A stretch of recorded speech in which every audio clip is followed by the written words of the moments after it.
30,000. No es una fortuna, no es libertad, no es seguridad, y aún así, bien usados, pueden cambiar tu vida.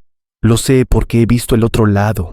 He observado durante décadas a personas que ganan más, mucho más, y siguen atrapadas. También he visto a quienes nunca volvieron a estar igual después de tomar una sola decisión correcta con una cantidad limitada. No fue suerte, no fue talento, fue estructura. La mayoría no pierde por falta de dinero, pierde por mala arquitectura mental. El problema no es cuánto tienes, es qué haces cuando lo tienes.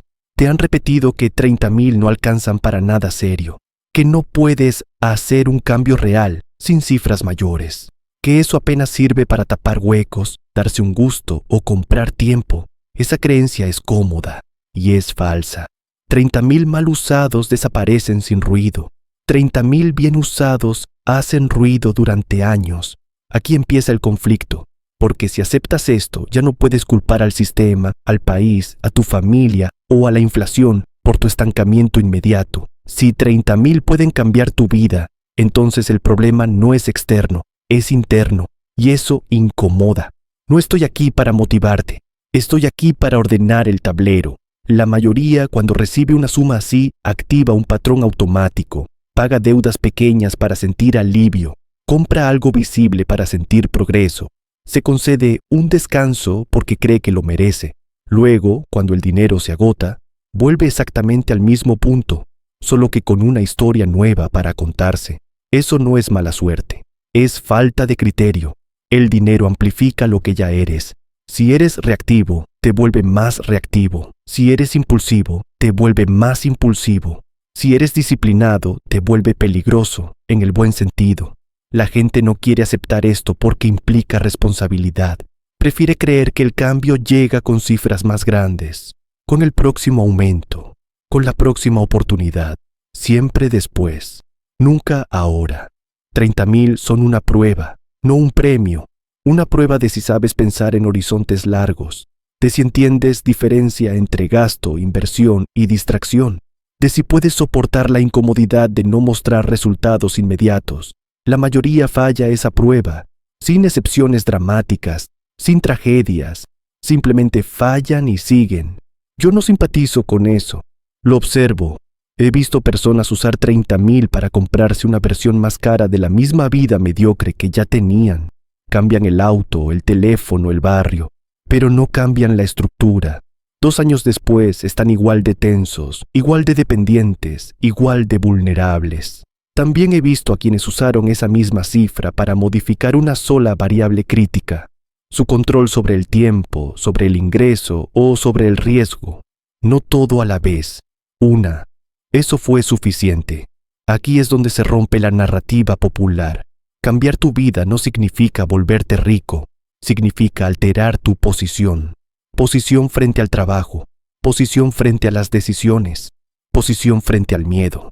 Si hoy dependes de una sola fuente de ingreso, tu vida no es estable, aunque ganes bien. Si no puedes decir que no, no eres libre, aunque tengas ahorros.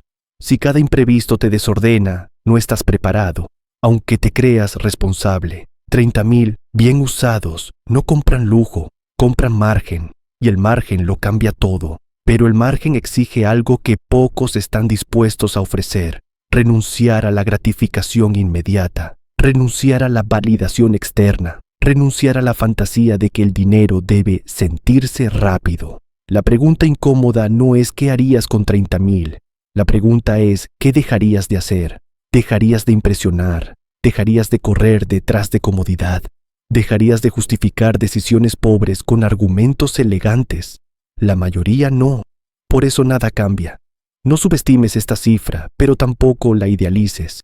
30,000 no te salvan si sigues pensando como alguien que necesita ser salvado. Solo funcionan si los tratas como una herramienta estratégica, no como un evento emocional. Y aquí establezco mi autoridad, no por arrogancia, sino por experiencia acumulada.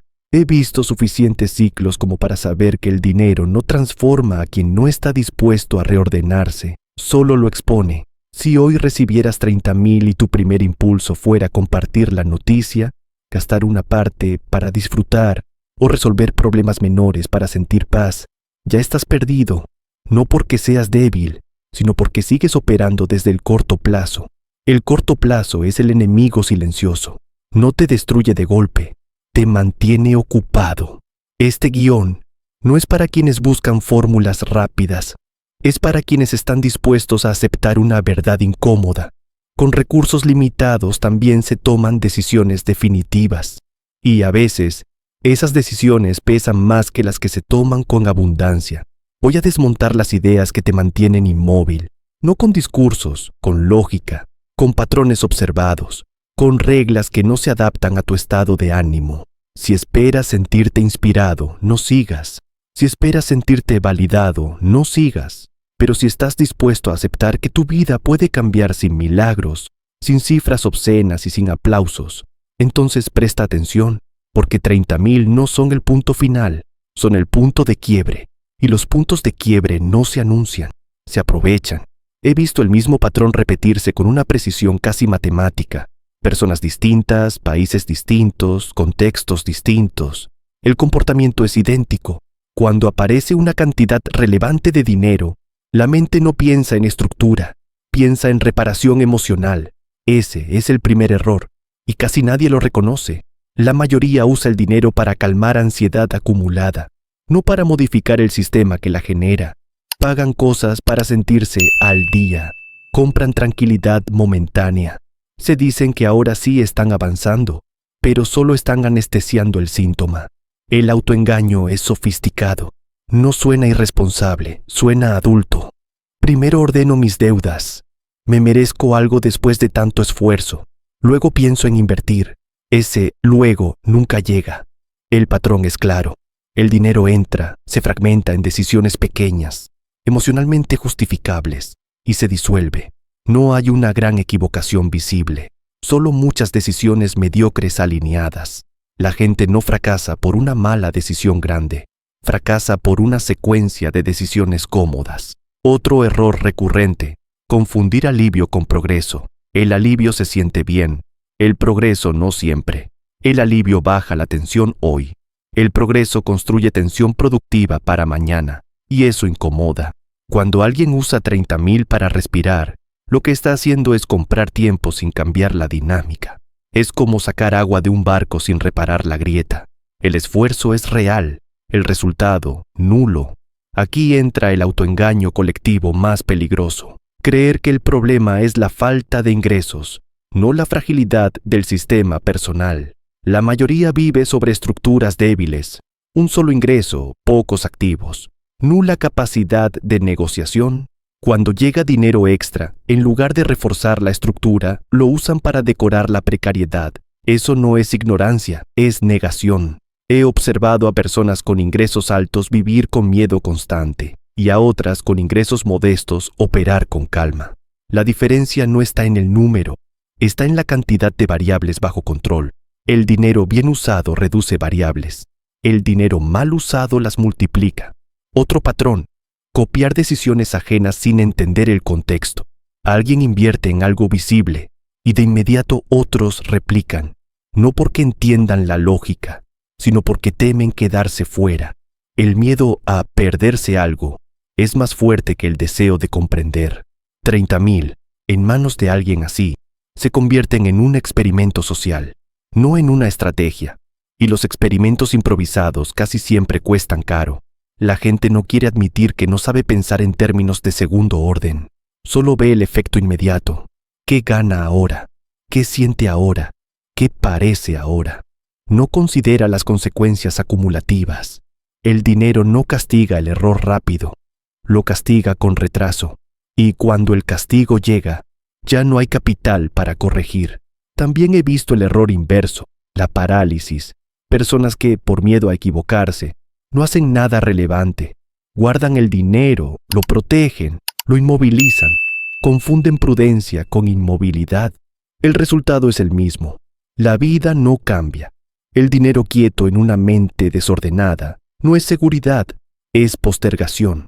El autoengaño aquí es creer que esperar es una decisión neutral. No lo es.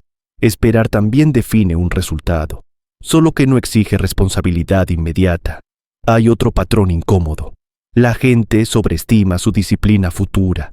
Creen que más adelante serán más racionales, más enfocados, más fríos. La evidencia dice lo contrario. El comportamiento pasado predice el comportamiento futuro con una precisión brutal. Si hoy no sabes decir que no, mañana tampoco. Si hoy no planificas, mañana improvisas. Si hoy gastas para sentirte bien, mañana repites. El dinero no te convierte en alguien distinto, te expone. He visto personas justificar decisiones pobres con un lenguaje sofisticado. Hablan de calidad de vida, de equilibrio, de disfrutar el proceso. En realidad, están evitando una conversación incómoda consigo mismas. No quieren cambiar hábitos, solo circunstancias. Pero las circunstancias no sostienen nada. Los hábitos sí. Las consecuencias reales de estos errores no son espectaculares.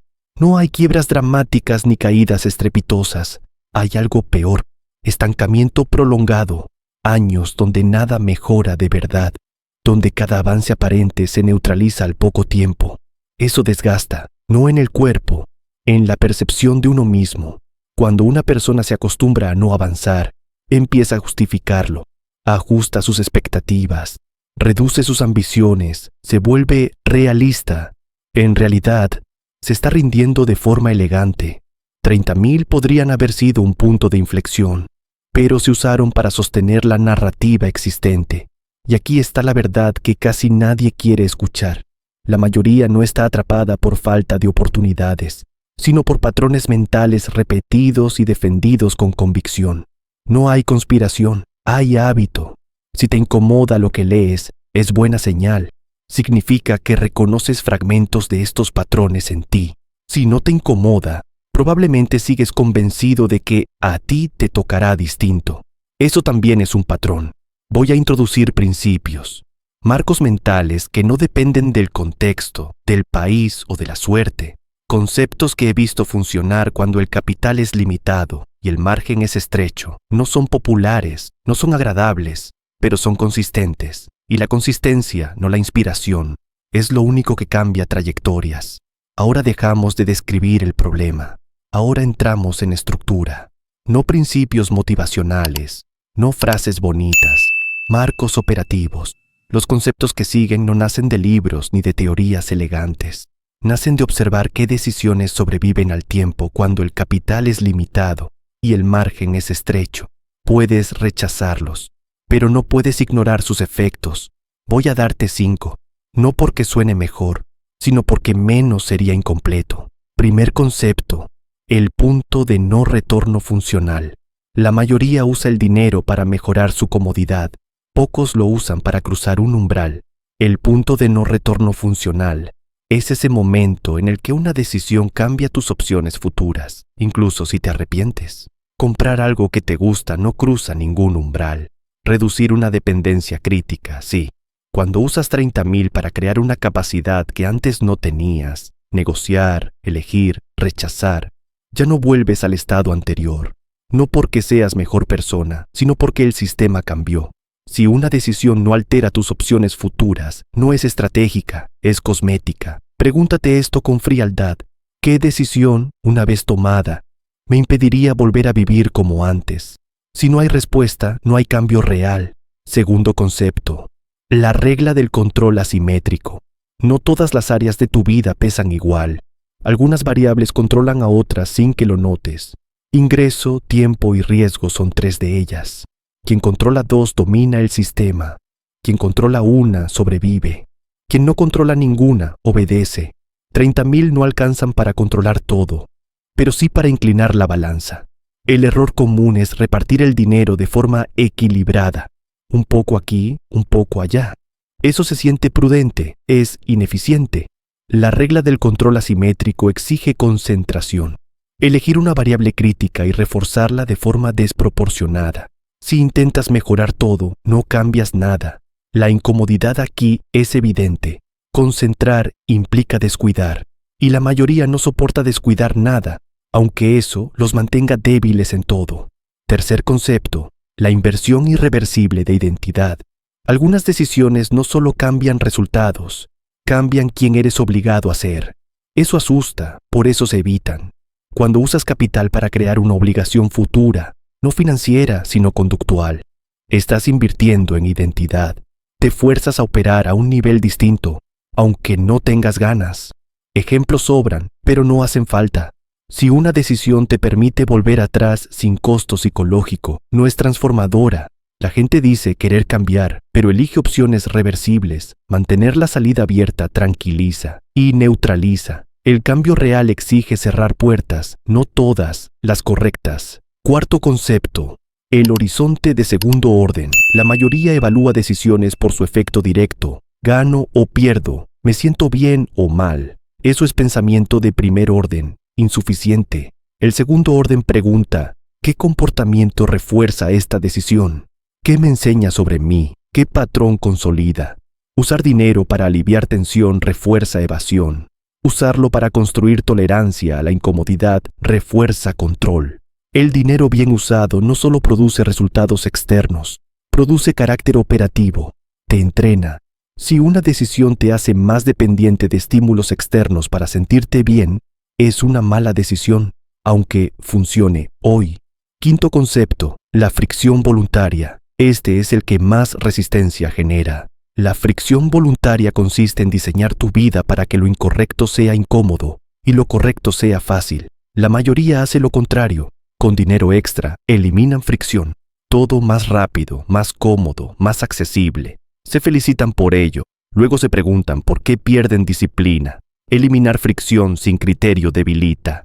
Usar recursos para crear fricción estratégica, límites, compromisos, estructuras rígidas. Fortalece, no porque seas más fuerte, sino porque el sistema te empuja en la dirección correcta, incluso cuando flaqueas. Si dependes de fuerza de voluntad, ya perdiste. Los sistemas no negocian, las emociones sí. Ahora conecta los puntos. 30,000 no cambian tu vida por sí mismos. Cambian tu vida si se usan para cruzar umbrales, concentrar control, cerrar puertas, entrenar pensamiento de segundo orden y diseñar fricción.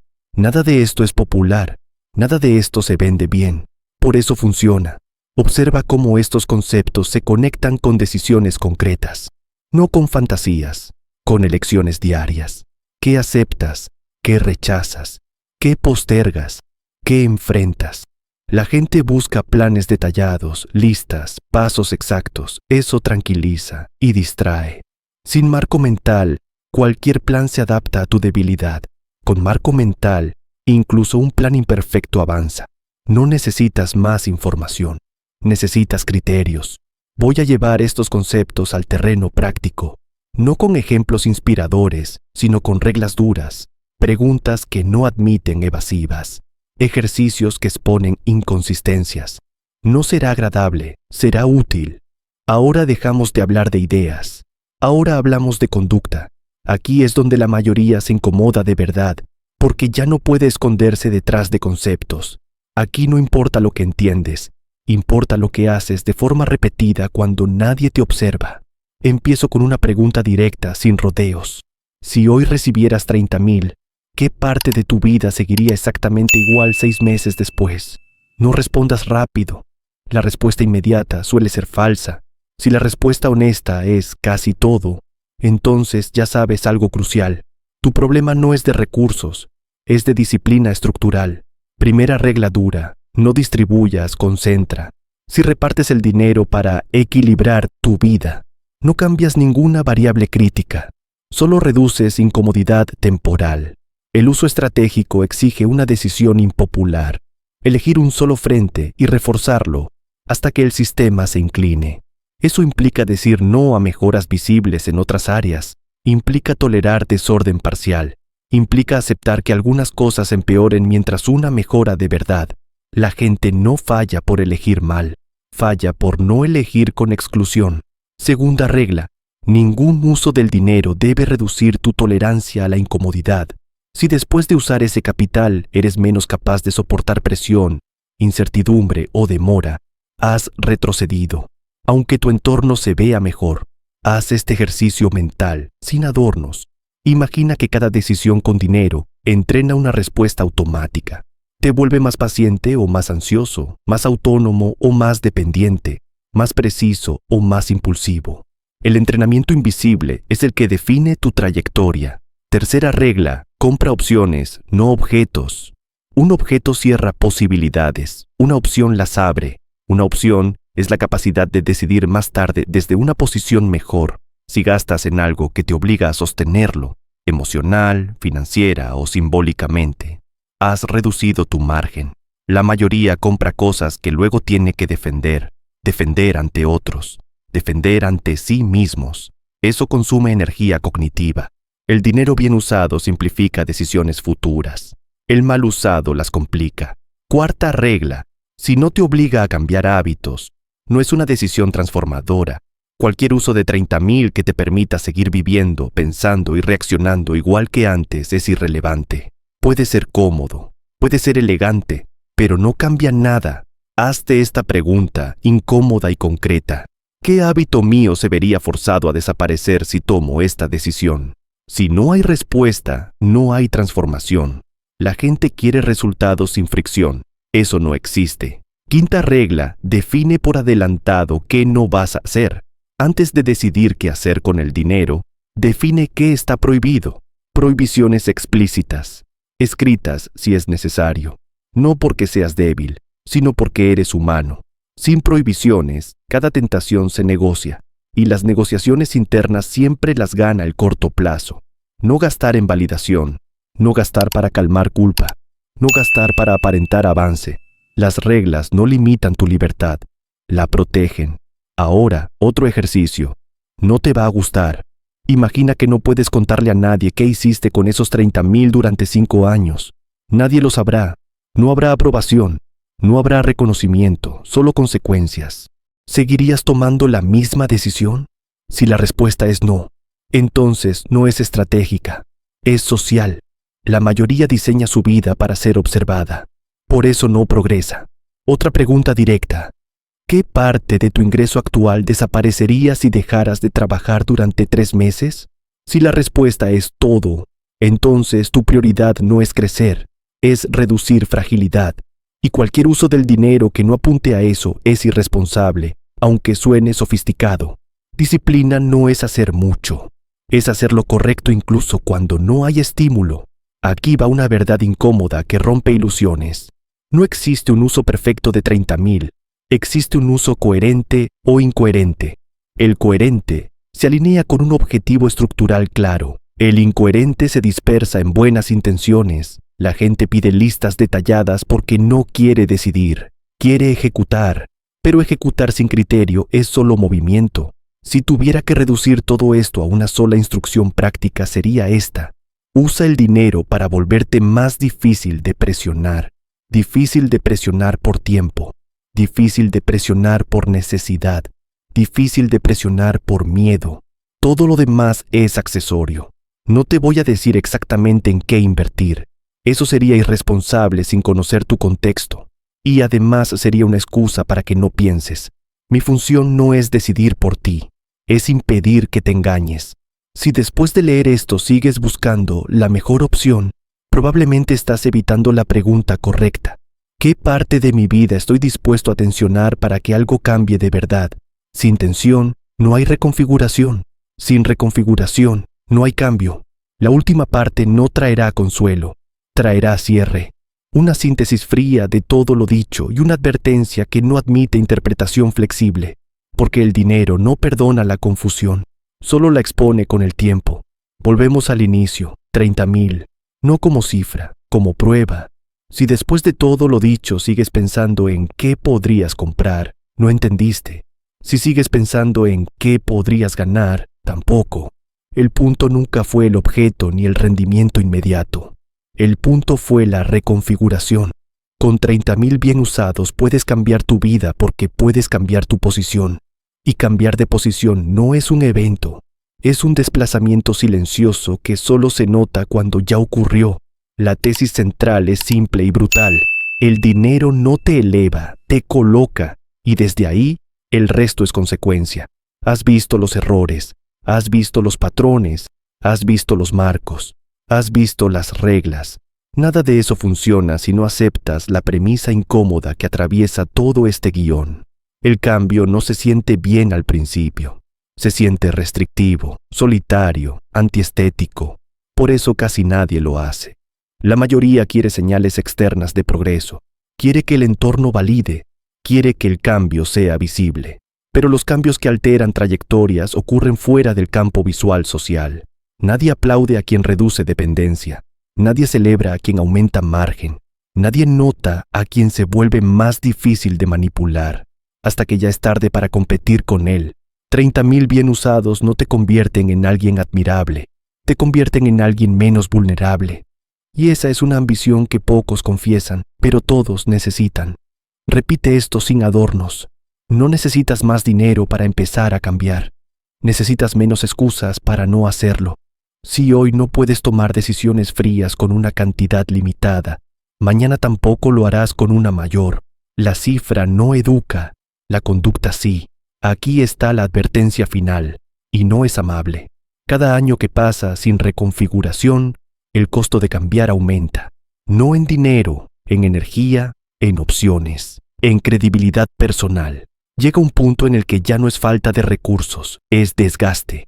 Y el desgaste no se resuelve con capital, se resuelve con carácter operativo, con criterios claros, con reglas que no se negocian cuando estás cansado. 30.000 pueden ser el último momento en que una decisión relativamente pequeña tenga un impacto desproporcionado en tu vida.